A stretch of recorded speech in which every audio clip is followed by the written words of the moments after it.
রাত তখন প্রায় 1টা বাজে। এটা ছিল প্রথমবার যখন আমি এক গভীর রাতে মামির সঙ্গে তার বাড়িতে একা ছিলাম। বাড়িতে বিদ্যুৎ ছিল না, চারদিকে ঘন অন্ধকারে ছেয়ে গিয়েছিল। এই অন্ধকারে মামার মিষ্টি মুখখানি যেন আরও উজ্জ্বল লাগছিল। তিনি গভীর ঘুমে আচ্ছন্ন ছিলেন। তার প্রশান্তির ঘুম দেখে আমার মনে এক অদ্ভুত অনুভূতি এলো। আমার মধ্যে এক অজানা অস্থিরতা সৃষ্টি হলো। তখনই আমার মনে এলো, অনেক সময় গভীর রাতে নির্জনতা বাড়লে নানা চিন্তা মাথায় ভিড় করে। সেদিন সেই ভাবনায় আমি এক ধরনের টান অনুভব করলাম। প্রতি রাতে মাম ঘুমানোর পর আমি তার ঘরেই ঘুমাতাম, আর আমি আমার মাম আমার চেয়ে মাত্র 6 বছরের বড় ছিলেন। দেখতে অত্যন্ত সুন্দরী ও তারুণ্যে ভরপুর। তিনি সবসময় শাড়ি পরতে ভালোবাসতেন। শাড়িতে তাকে অসাধারণ লাগত। তার গায়ের রং ছিল একদমই ফর্সা। আমি লক্ষ্য করেছিলাম তিনি নিজের অনেক যত্ন নিতেন। মাঝে মাঝে ভাবতাম, মাম একা একা কিভাবে থাকেন। বন্ধুরা, আজকের গল্পটা অনেক বেশি স্পেশাল। আশা করছি তোমাদের ভালো লাগবে। আর প্রতিদিন গল্প শুনতে চাইলে ভিডিওটি লাইক, শেয়ার এবং চ্যানেলটি সাবস্ক্রাইব করো প্লিজ। তার বিয়ে হয়েছিল মাত্র 5 মাস আগে, কিন্তু তার পরপরই তার স্বামী বিদেশে চলে গিয়েছিলেন। সেই থেকে তিনি একাই নিজের বাড়িতে থাকতেন। ছোটখাটো বিষয়েও তিনি প্রায়ই অস্থির হয়ে যেতেন। এমন সময় তিনি আমার মাকে ফোন করতেন, আর আমি সুযোগ পেয়ে তাদের বাড়িতে চলে যেতাম, কারণ মায়ের কথাগুলো শুনতে আমার ভালো লাগত না। আজও কলেজ থেকে ফিরে দেখি মাম বাড়িতে এসেছেন এবং তার চেহারায় ক্লান্তি স্পষ্ট। আমি তাকে জিজ্ঞেস করলাম, কি হয়েছে মামি? মামি একটু বিষণ্ণভাবে বললেন, সকালের পর থেকে বিদ্যুৎ নেই, সময় মতো বিল পরিশোধ করতে পারিনি বলে বিদ্যুৎ বিচ্ছিন্ন হয়ে গেছে। বলতে বলতেই তার চোখে জল চলে এলো। আমি তখন তাকে জিজ্ঞেস করলাম, বিল কেন সময়মতো পরিশোধ করা হলো না? তিনি বললেন, তোমার মামা বিদেশে আছেন, আমি একা সবকিছু সামলাতে হিমশিম খাচ্ছি, হয়তো বিল দিতে ভুলে গিয়েছিল তাই বিদ্যুৎ চলে গেছে। মামার কথা শুনে আমি তাকে আশ্বাস দিয়ে বললাম, চলুন মাম, আমি নতুন করে বিল বের করতে সাহায্য করছি, তারপর বিল জমা দিয়ে বিদ্যুৎ ফিরিয়ে আনি। আমার কথা শুনে মাম খুশি হলেন, আর আমি তাকে সাহায্য করতে এগিয়ে গেলাম। আমি তৃষ্ণার্ত অবস্থায় মামার সঙ্গে বের হলাম। প্রথমে বিলটা নতুন করে তুললাম এবং তারপর তা জমা দিয়ে দিলাম। বিল জমা দেওয়ার পর মাম আমাকে তার বাড়িতে নিয়ে গেলেন। রাতের অন্ধকার চারদিকে ছেয়ে গিয়েছিল এবং এখনও বিদ্যুৎ ফিরে আসেনি। আমরা ঘরে ঢোকার পর চারদিক কিছুই দেখা যাচ্ছিল না। আমি তাড়াতাড়ি আমার ফোনের টর্চটা জ্বালালাম, আর সেই আলো মামার মুখের দিকে তাকাতেই আমার মনে কিছু ভাবনা এলো। এই হালকা আলোতে তার মুখের অপরূপ সৌন্দর্য ফুটে উঠেছিল।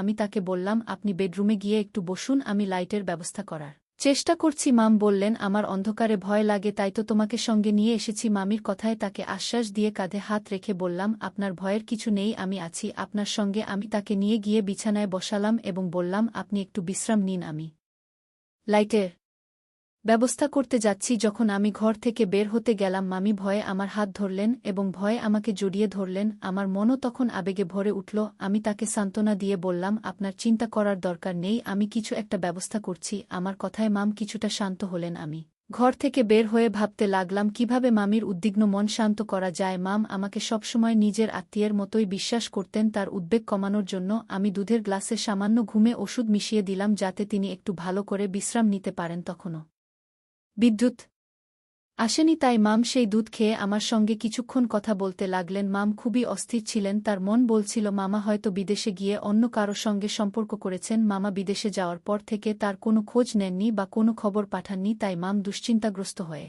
পড়েছিলেন। মামার কথা বলতে বলতেই মাম চোখ ভিজে উঠল, আর আমি তাকে সান্ত্বনা দেওয়ার চেষ্টা করলাম। আমি মামিকে সান্ত্বনা দিয়ে বললাম যে তার দুশ্চিন্তা করার কোনো কারণ নেই, মামা কখনো এমন কিছু করবেন না যা তাকে কষ্ট দেবে। মামি আমার পাশে দাঁড়িয়ে ভীষণ আবেগপ্রবণ হয় কাঁদছিলেন। আমি তাকে শান্ত করার চেষ্টা করলাম এবং অপেক্ষা করছিলাম যে তিনি কখন একটু ঘুমিয়ে পড়বেন, যাতে তার মানসিক ক্লান্তি কিছুটা দূর হয়। কিছুক্ষণ পর দেখি মামি গভীর ঘুমে আচ্ছন্ন হয়ে পড়েছেন। তিনি গোলাপি শাড়িতে শুয়েছিলেন। তার শান্ত মুখ দেখে সত্যিই প্রশান্তি অনুভব করলাম। সেই রাতে আমি মামির বাড়িতেই থেকে গেলাম। দুধে মেশানো ওষুধের প্রভাব থাকায় মাম গভীর ঘুমে ছিলেন এবং আমি সেই সময়ে তাকে সম্পূর্ণ সান্ত্বনা দিতে পারলাম। সকালে উঠে দেখি মাম উঠে পড়েছেন এবং আমার দিকে তাকিয়ে আছেন। আমি তখন তাকে জিজ্ঞেস করলাম, কি হয়েছে, আপনি এভাবে তাকিয়ে আছেন কেন? মাম মৃদু গলায় বললেন, আধেক দিন চলে গেল আর তুমি এখনও ঘুমাচ্ছ, এবার উঠে বাড়ি যাও, তোমার মা তোমার খোঁজ করছেন। আমি মামকে হেসে বললাম, মা সবসময় দুশ্চিন্তা করার অভ্যাস আছে, আমি তো আর অন্য কোথাও যাইনি, আমি মামার কাছেই ছিলাম। মাম তখন মৃদু হাসি দিয়ে বললেন, এত কথা বলার দরকার নেই, তুমি আমার বিছানায় কেন ঘুমালে? বাড়িতে তো আরও ঘর ছিল, তুমি চাইলেই অন্য ঘরে ঘুমাতে পারতে। মামির কথায় আমি একটু অপ্রস্তুত হয়ে গেলাম, তবে বুঝতে পারলাম যে তিনি রাতের ঘটনাগুলো নিয়ে কিছুই আঁচ করতে পারেননি। মামির কথাগুলো এড়িয়ে আমি উঠে ফ্রেশ হয়ে নিলাম, তারপর বাড়ি ফেরার জন্য প্রস্তুত হলাম বাড়িতে পৌঁছাতেই দেখি মা রাগ করে বসে আছেন। বললেন, কাল সকাল এগিয়েছ, আজ ফিরছ। আমি মাকে বললাম, মাম অন্ধকারে একা থাকতে ভয় পাচ্ছিলেন, তাই আমি থেকে গিয়েছিলাম। এখন সকালে বিদ্যুৎ এসে গেছে, তাই তিনি নিশ্চিন্ত আছেন। মা তখন বললেন, তোমার মামির এমনই স্বভাব, সবসময় ছোট ছোট বিষয় নিয়ে দুশ্চিন্তা করেন। তার মনে হয় তার স্বামী বিদেশে গিয়ে অন্য কোথাও আসক্ত হয়েছেন, সে তো সেখানে কাজ করছে, কিন্তু মাম চান তিনি যেন সবসময় ফোনে তার সঙ্গে কথা বলেন। মা মামির এই অতিরিক্ত চিন্তার অভ্যাস নিয়ে বিরক্ত ছিলেন, আর আমি মায়ের কথা চুপচাপ শুনে যাচ্ছিলাম। এভাবেই দুদিন কেটে গেল, আর আমি মাম বাড়ির দিকে আর যাইনি, কিন্তু মন চাচ্ছিল কিভাবে আবার মামার বাড়িতে যাই। দুদিন পর সন্ধ্যায় বন্ধুবান্ধবের সঙ্গে সময় কাটিয়ে বাড়ি ফিরলাম, আর দেখলাম মা পনিরের তরকারি রান্না করছেন। মায়ের সামনে ইচ্ছে করেই বললাম, মামি তো পনিরের তরকারি ভীষণ পছন্দ করেন, যদি কাছেই থাকতেন তবে দিয়ে আসতাম। মামির উপর মাঝে মাঝে বিরক্ত হলেও তাকে খুব ভালোবাসেন, কোনো অসুবিধা হয় না। মামির কথা শুনে আমি মৃদু হেসে বললাম, কিন্তু তিনি জানতেন না যে আমার এই যত্নের পেছনে ভিন্ন উদ্দেশ্য রয়েছে। মাম দুধ পান করলেন এবং কিছুক্ষণ লুডো খেলার পর নিজের ঘরে ঘুমাতে চলে গেলেন। তার ঘুমের মধ্যে আমি রাতটা নিরিবিলি কাটিয়ে দিই। ভোরবেলায়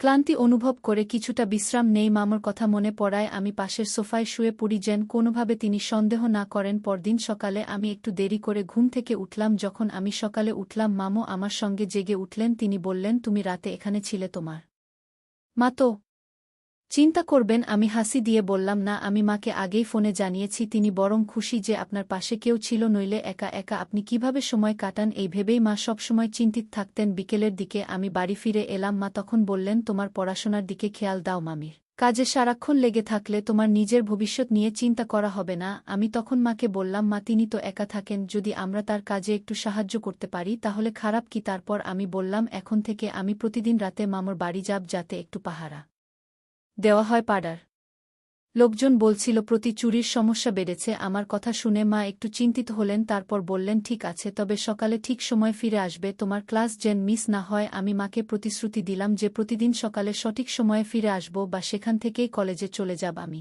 ভাবলাম, এভাবে প্রতিদিন মামির বাড়িতে থাকলে পড়াশোনারও ক্ষতি হবে না। আমি মামিকে বললাম যে সাম্প্রতিক সময়ে পাড়ায় চুরির ঘটনা বেড়েছে এবং কয়েকটি গল্প বললাম, যা শুনে মাম কিছুটা ভীত হয়েছিলেন। এরপর থেকে আমি প্রতিদিন রাতে দুধ নিয়ে মামুর ঘরে যেতাম। মামি দুধ খেয়ে ঘুমিয়ে পড়লে আমি তার নিরাপত্তার দায়িত্ব পালন করতাম। আমার এই দায়িত্ব পালন করতে পেরে বেশ সন্তুষ্ট ছিলাম, কারণ মামিও এতে বেশ আশ্বস্ত ছিলেন। ধীরে ধীরে মাম নিজেই আমাকে রাতে থেকে যাওয়ার কথা বলতেন, আর মাকেও চিন্তা করতে হতো না, কারণ আমি ঠিক সময়ে কলেজে যাচ্ছিলাম। আর রাতে মামির সাথে আমার সময়ও কাটছিল ভালো। তিনি এখনও কিছু জানতেন না যে আমি কেন তার কাছে কাছে থাকতে চাচ্ছিলাম, তবে আমার জন্য একটানা রাত জেগে সকালে উঠে ক্লাসে যাওয়া কঠিন হলেও আমি কোনোভাবে সামলে নিচ্ছিলাম। কিছুদিন পর একদিন রাতে মামুর ঘরে দুধ নিয়ে গেলে তিনি হঠাৎ বললেন, আজকাল মনে হচ্ছে আমি খুব গভীর ঘুমে আচ্ছন্ন হয়ে যাই, মাঝরাতে একবারও ঘুম ভাঙ্গে না, অথচ আগে এমনটা কখনো হতো না। এরপর মাম আরও বললেন, আজ বিকেলে ঘর পরিষ্কার করতে গিয়ে ডাস্টবিনে এমন কিছু পেলাম যা দেখে অবাক হয়ে গেছি। মামুর কথা শুনে আমার শরীর ঘামে ভিজে গেল। আমি বুঝে গিয়েছিলাম মামি কি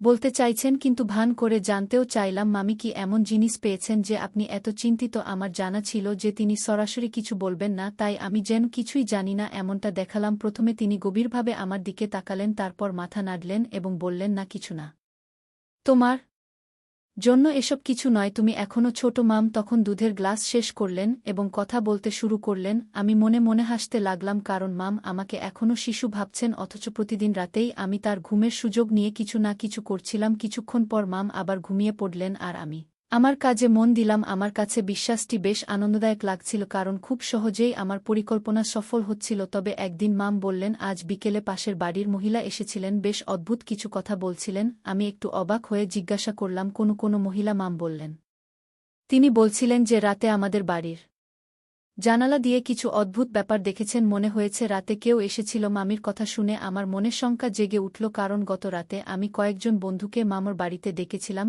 এবং আমরা সবাই একসঙ্গে সময় কাটিয়েছিলাম। এক রাতে যখন আমি মামির সাথে একান্তের সময় কাটাচ্ছিলাম, তখন হঠাৎই আমি বুঝতে পারলাম যে মামার পাশের বাসার এক মহিলা আমাদের বাড়ির দিকে নজর রাখছে।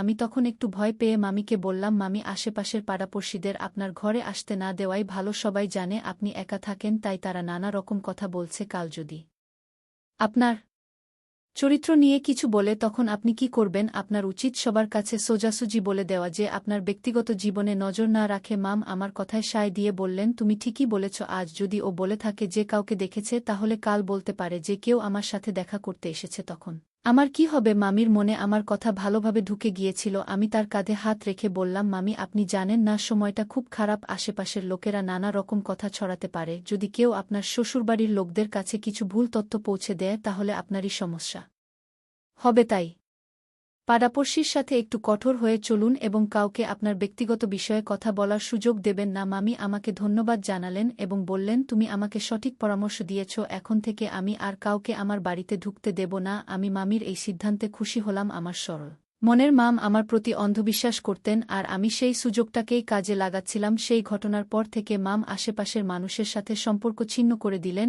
এবং তার প্রতিটি সমস্যার সমাধানের জন্য কেবল আমার উপর নির্ভরশীল হয়ে পড়লেন। ছোটখাটো যে কোনো বিষয়ে তিনি আমাকে ফোন করতেন আর আমি সঙ্গে সঙ্গে হাজির হতাম। প্রতি রাত তাতেই আমি নিজেই তার জন্য দুধ নিয়ে যেতাম এবং কখনো কখনো সেই দুধে ঘুমের ওষুধ মিশিয়ে দিতাম। প্রথম দিকে আমি একাই তার গভীর ঘুমের সুবিধা নিতাম, কিন্তু ধীরে ধীরে আমি আমার কয়েকজন বন্ধুদেরও নিয়ে আসতে শুরু করি। আমরা বন্ধুরা মিলেই মামির গভীর ঘুমের সুযোগ নিতে থাকলাম। আমার মনে হয়েছিল এই ঘটনা চিরকালই গোপন থাকবে, কিন্তু আমি ভুল করেছিলাম। এক রাতে হঠাৎ করে কিভাবে যেন মামির ঘুম ভেঙে যায়। তিনি ঘর থেকে বের হয়ে এসে দেখেন আমি এবং আমার বন্ধুরা বসে আছি। কিছুক্ষণের মধ্যেই মাম সব বুঝে যান এবং বিস্মিত চোখে আমার দিকে তাকিয়ে থাকলেন। মামির এই আচরণে আমার বন্ধুরাও ভয় পেয়ে দ্রুত সেখান থেকে চলে যায়। তাদের চলে যাওয়ার পর মাম আমার কাছে এসে কাঁধ ধরে জিজ্ঞেস করলেন, এখানে সব কি চলছে? আমি ভীষণ ভয় পেয়ে গিয়েছিলাম এবং কিছুই বলতে পারছিলাম না। আমি মামিকে বললাম, মাম, আমি শুধু পড়াশোনার জন্য বন্ধুদের ডেকেছি। কিন্তু মাম রেগে গিয়ে আমাকে একটা থাপ্পড় মারলেন।